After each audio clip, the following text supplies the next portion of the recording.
Buenas noches. A nombre de la Maestría en Derecho Ambiental de la Universidad de Costa Rica, le doy el más grato agradecimiento a la Comisión de Derecho Ambiental del Colegio de Abogados y al Senara por habernos brindado a don Rafa González y a mí como profesores de la maestría de este espacio.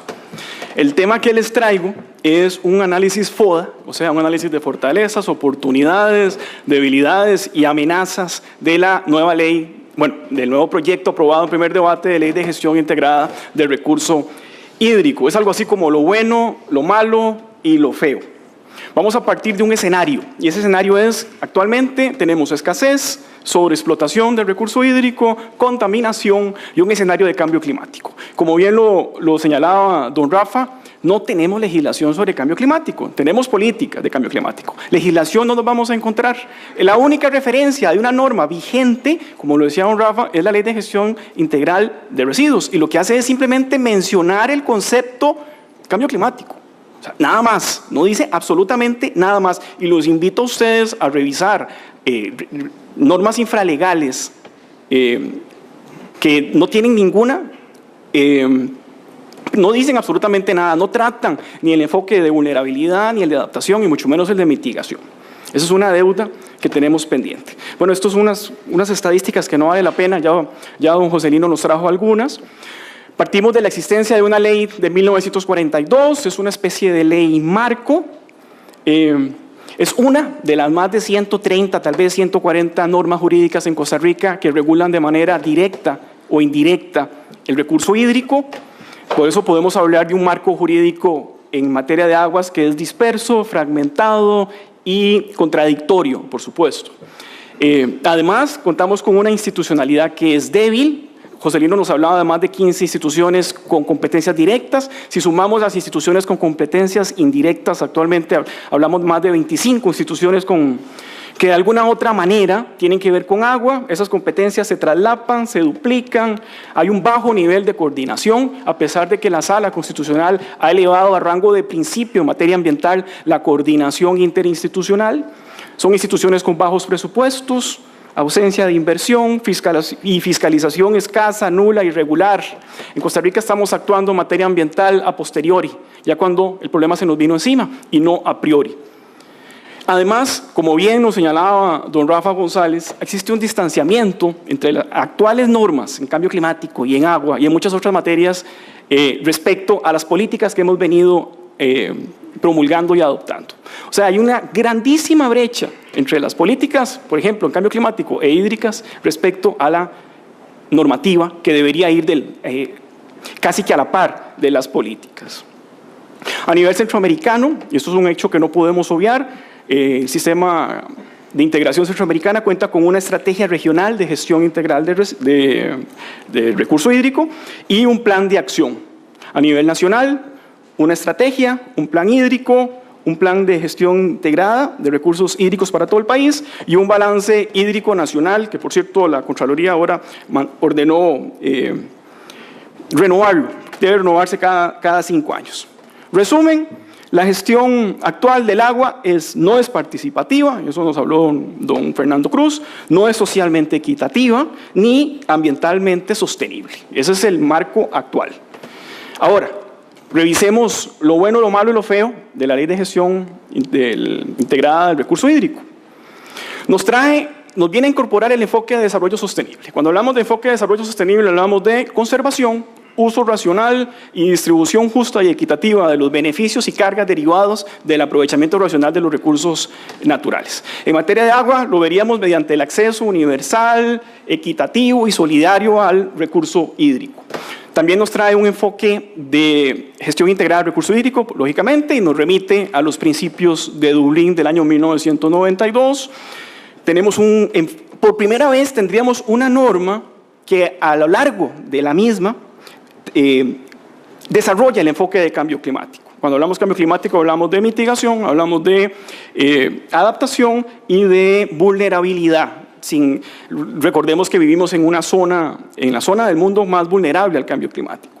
Trae un enfoque ecosistémico y por eso la cuenca es la unidad de gestión y planificación, y así lo dice expresamente. Se crean 12 unidades hidrológicas en las cuales debe existir un comité o una comisión de cuenca, donde va a existir una especie de participación ciudadana, no la que querríamos, y eso lo vamos a ver ahora como una debilidad.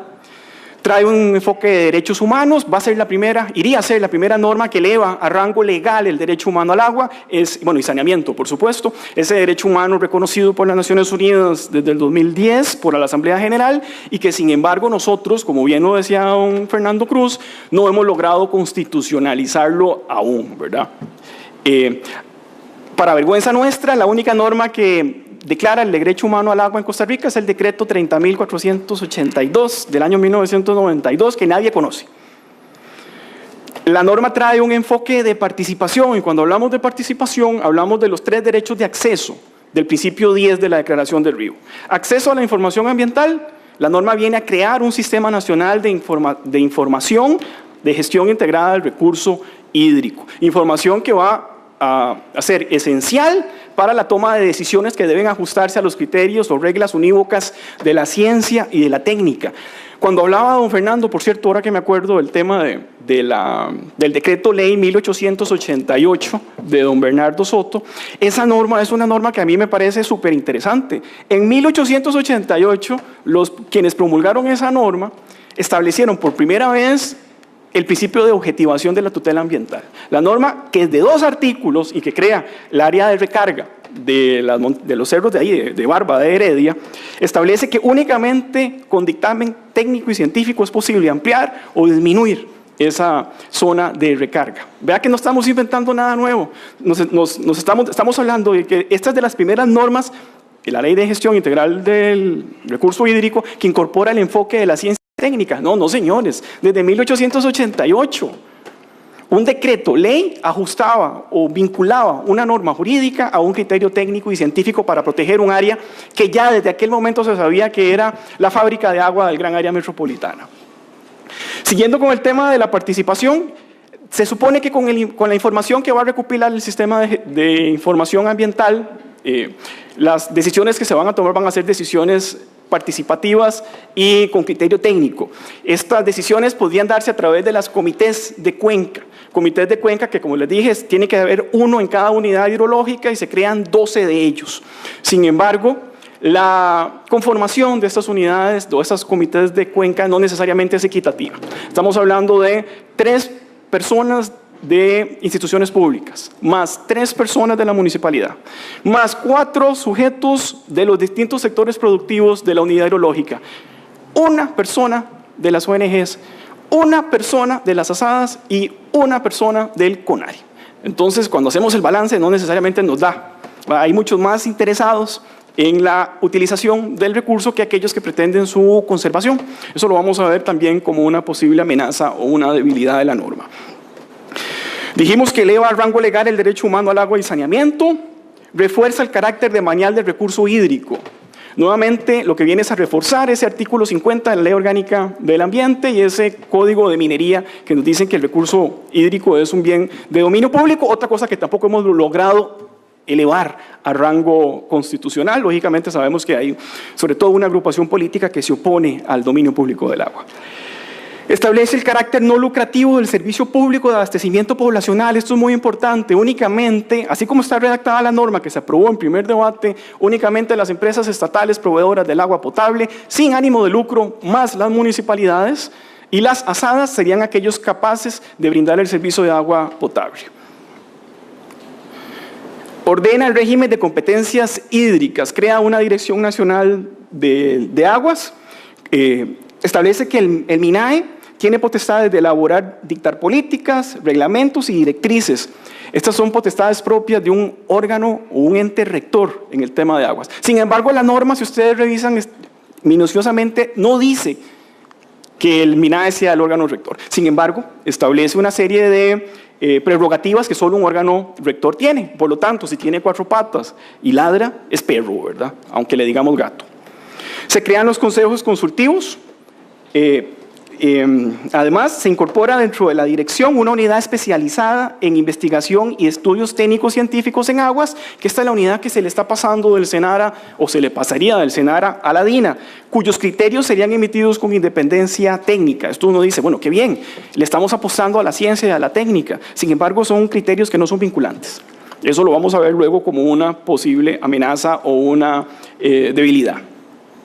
Se integran la política, el Plan Nacional, la política de los balances hídricos y la clasificación y monitoreo de cuerpos de aguas. Vincula el ordenamiento del territorio con la planificación hídrica. Eso es fundamental, ¿verdad? No podemos hablar de ordenamiento territorial si no incorporamos el eje agua. Se crea un sistema de información hídrica que vendría a ordenar la información y además para que las decisiones que se vayan a tomar tengan sustento técnico y científico. Le da seguridad jurídica a los propietarios de inmuebles que gozan de concesiones, esto porque se anotarían al margen registral de cada una de las fincas las concesiones que tienen. Eso actualmente no se da. Eleva a rango legal los cánones ambientales de vertidos y aprovechamientos y haciéndose vínculo con el pago de servicios ambientales.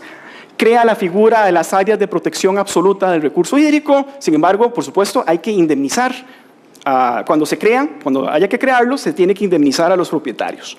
Establece una obligación municipal de limpiar los márgenes de los ríos contaminados con desechos sólidos. Refuerza la prohibición, por supuesto, del silencio positivo en materia ahora específica de aguas. Recordemos que el silencio positivo lo tenemos establecido como prohibición en la Ley Forestal del 96. Nos aparece en la Ley Orgánica del Ministerio de Salud. En materia de salud también está prohibido. La Sala, desde los años 90, nos ha dicho que este instituto no aplica en materia ambiental. En este caso vendría a establecerse, a reforzarse, porque es algo que ya lo tenemos como criterio jurisprudencial de la Sala Constitucional. Se reconoce a los ecosistemas y a la biodiversidad como usuarios del recurso hídrico. Vean, sería la primera norma que eleva a rango legal la regulación de los caudales ambientales. La semana pasada estuve en un taller para la UNESCO precisamente viendo el régimen jurídico de los caudales ambientales. La definición que trae la Ley de Gestión Integrada del Recurso Hídrico sobre caudales es la definición más holística que yo me he encontrado sobre ese tema. Eso es un tema positivo a resaltar. Establece disposiciones para el aprovechamiento de agua marina, recarga artificial de acuíferos y trasvases, que es una normativa que todavía está muy poco desarrollada. Refuerza la obligación de realizar evaluación de impacto ambiental a todas aquellas actividades, obras o proyectos que vayan a necesitar del recurso hídrico para desarrollarse. Esto también lo que viene es a reforzar la jurisprudencia de la Sala Constitucional. Crea incentivos económicos para el uso eficiente. Destina fondos al Tribunal Ambiental Administrativo, le apuesta a la justicia administrativa, le otorga el 5% del fondo que se crea, que es un fondo, el Fondo Hídrico Nacional, al Tribunal Ambiental Administrativo para que pueda llevar a cabo todo ese régimen de sanciones e infracciones que crea esta norma. Y además, por supuesto, la norma reconoce los principios de responsabilidad por daño ambiental, llámese responsabilidad objetiva, responsabilidad solidaria, obligación de recomposición de los daños ambientales colectivos e indemnización de los daños a través del ambiente. Eso fue la parte bonita. Veamos la parte, las debilidades. No menciona la norma quién es el ente rector. Sin embargo, como les dije, si tiene 4 patas y ladra es perro. Si ustedes leen la norma, el ente rector es el Ministerio de Ambiente y Energía. Deja a criterio del ministro la libre remoción del director de la DINA. El director de la DINA es nombrado, dice la ley, por medio de un concurso de antecedentes, lo cual me parece muy bien, pero su remoción es libre. Eso también le puede causar algún tipo de inestabilidad a ese cargo, que es un cargo que debería estar en manos de un técnico científico. Otorga recurso de apelación ante el ministro respecto a las decisiones de la DINA. Si se le está apostando a una institución con independencia técnica y científica, lo más prudente, tal vez a mi parecer, sería haberle otorgado que el agotamiento de la vía administrativa lo hubiera hecho ella misma, tal y como lo hace, no sé, otro órgano de desconcentración máxima como lo es el Tribunal Ambiental Administrativo. Sin embargo, se le dio un recurso de apelación ante un ente que es político.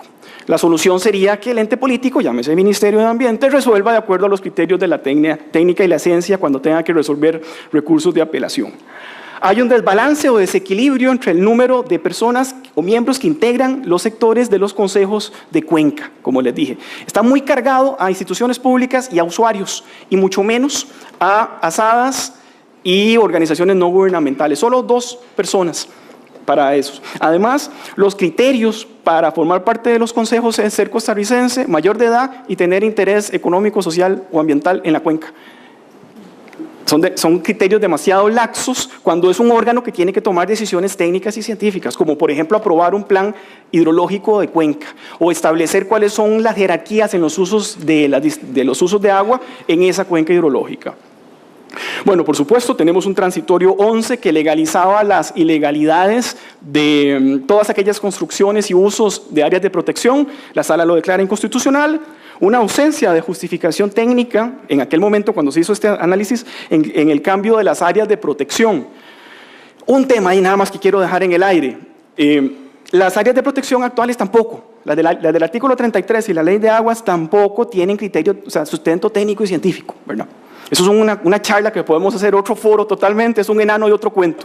Pero ni las actuales, las que están vigentes, tienen sustento técnico y las que se están creando, habrá que ver si lo logran justificar.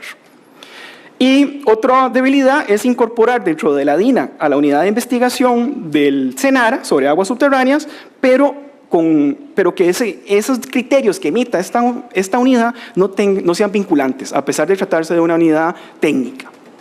Amenazas. Modificación de las actuales áreas de protección del recurso hídrico, por supuesto. Aprovechamiento poblacional dentro de áreas silvestres protegidas. Otro tema interesante que hay que ver. Dice la norma que previo declaratoria de interés público y únicamente para abastecimiento poblacional se pueden establecer concesiones dentro de áreas silvestres protegidas. Inmediatamente dice que tratándose de áreas silvestres protegidas de protección absoluta, o sea, reservas biológicas y parques nacionales, únicamente podría ser para abastecimiento poblacional, hechas por el AIA, previa comprobación de que no existe ningún otra fuente cercana de la cual extraer. Esto eventualmente podría ampliar el abanico de usos dentro del patrimonio natural del Estado. Entonces, eso ahí se queda. Ahí se los dejo picando. El desbalance entre los miembros de los consejos de cuenca, por supuesto. Oportunidades, vamos cerrando. La primera gran oportunidad, la reglamentación de la norma. Mediante la reglamentación o la agenda de implementación de esta ley, si es que alguna vez se va a aprobar, mediante esa reglamentación, podríamos minimizar las debilidades y las amenazas que acabamos de ver y potenciar las fortalezas. Otra oportunidad sería el posicionamiento del ministro de Ambiente como verdadero ente rector de ese despelote que es el sector hídrico. El apego de la DINA, de esta nueva institución, a criterios técnicos y científicos. Y no solo de la DINA, sino del ministro de Ambiente, cuando tiene que resolver en apelación, siempre ajustado a las reglas de la técnica y la ciencia y no a criterios políticos. Otro tema, la ley de gestión integrada del recurso hídrico viene a derogar la ley de aguas. La ley de aguas actual prohíbe los interdictos en materia de aguas. Una vez que se deroga la ley de aguas, vuelven a resucitar los interdictos en materia de aguas, ya sea interdicto de amparo de posesión, restitución, derribo, etc. O sea que los conflictos hídricos podrían verse, tener una nueva vía. Máxime que esperamos algún día tener un código procesal civil con un proceso, nuevo código procesal civil con un proceso oral que sea mucho más flexible que el actual, donde esas controversias puedan tener cabida en una jurisdicción civil o una jurisdicción agraria como interdictos de aguas. Por último, la norma le apuesta a la justicia administrativa del Tribunal Ambiental, le otorga fondos para que pueda cumplir su misión. Sabemos que el Tribunal Ambiental, aquí está Lino, que lo conoce muy bien, ha tenido que trabajar con los dientes, ¿verdad? Tiene muchos problemas económicos, tal vez estas platas que le van a entrar a través, o le entrarían, ¿verdad? Hipotéticamente, si se aprueba esta norma, eventualmente le podrían ayudar a ser más eficiente, ser más eficaz a la hora de impartir justicia ambiental. Vean que si hacemos un balance entre las fortalezas, entre lo bueno y lo malo, es mucho más lo bueno que lo malo. Sin embargo, ya la Sala Constitucional nos quitó de encima muchas cosas de los problemas que tenía la norma. Ahora lo que sigue es que los diputados la logren aprobar. Mientras tanto, tenemos que ajustarnos a los criterios, como decía don Rafa, de la hermenéutica ambiental.